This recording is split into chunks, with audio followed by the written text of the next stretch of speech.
श्रीलंका रवां सदी में बैनुल-अक़वामी कर्जों का डिफाल्टर पहला एशियाई मुल्क।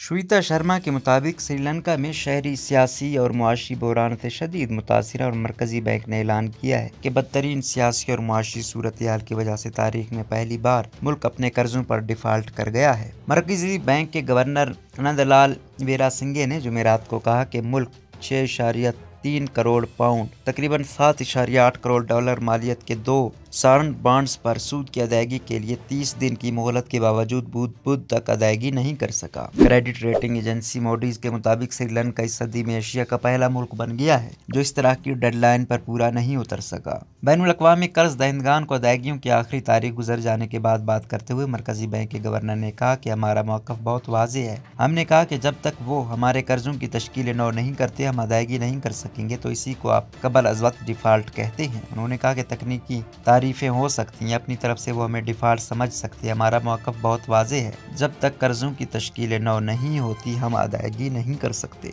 तजियाकारों के लिए कोई हैरत की बात नहीं है, क्योंकि श्रीलंका ने गुज़िश्ता माह ऐलान किया था कि मुआशी बहरान के बायस अपने गैर मुल्की करेंसी के ज़खायर कायम रखने की कोशिशों की वजह से वो अपने बैनुल-अक़वामी कर्जों की अदायगी नहीं करेगा। मूडीज इन्वेस्टर सर्विस ने भी जुमेरात को तस्दीक की कि श्रीलंका ने पहली बार अपने बैनुल-अक़वामी बॉन्ड्स पर डिफाल्ट किया है। मूडीज के मुताबिक इससे तवक्को है कि बेल आउट पैकेज के लिए श्रीलंका और बैनुल-अक़वामी मालियाती फंड यानी IMF के दरमियान मुआहदा हो जाएगा, लेकिन इसमें कई माह लग सकते हैं। मूडीज के मुताबिक पाकिस्तान आखिरी एशियाई मुल्क था जो 1999 में डिफाल्ट कर गया था। एक और credit rating agency Fitch ratings ने श्रीलंका के डिफाल्टर होने की तस्दीक की और अपनी असेसमेंट को महदूद डिफाल्ट तक कम कर दिया। श्रीलंका पर बैनुल-अक़वामी कर्ज दहिंदगान का तकरीबन 41 अरब पाउंड यानी 51 अरब डॉलर कर्ज है। इसमें दो तरफा कर्ज दहिंदगान चीन, जापान और भारत भी शामिल हैं। 30 साल तक बदअमनी और खाना जंगी का शिकार रहने वाले इस मुल्क ने 2009 में बुनियादी ढांचे की तरक्की के लिए भारी कर्जे लेना शुरू किए थे। ताहम आलमी वबा और इसकी 2019 की टैक्स कटौती की पॉलिसी की वजह से सियाह कम हो गए, जिसके नतीजे में बिलाखिर गैर मुल्की करेंसी में कमी और कर्जों में इजाफा हुआ। यह मुल्क अब कई महीनों से 70 बरसों में पहली बार बदतरीन मुआशी बहरान की लपेट में है।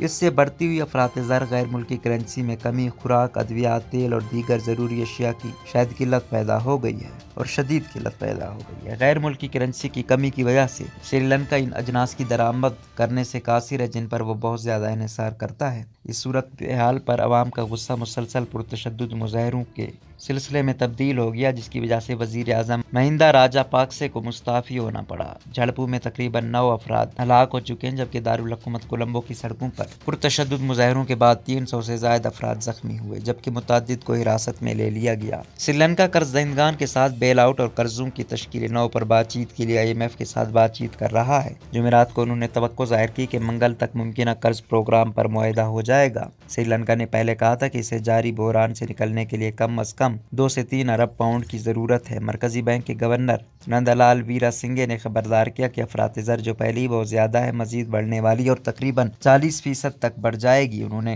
कहा, जाहिर है कि अफरात-ए-ज़र 30% के करीब है, ये इससे भी बढ़ जाएगी। अगले 1-2 माह में अफरात-ए-ज़र 40% के करीब हो जाएगी।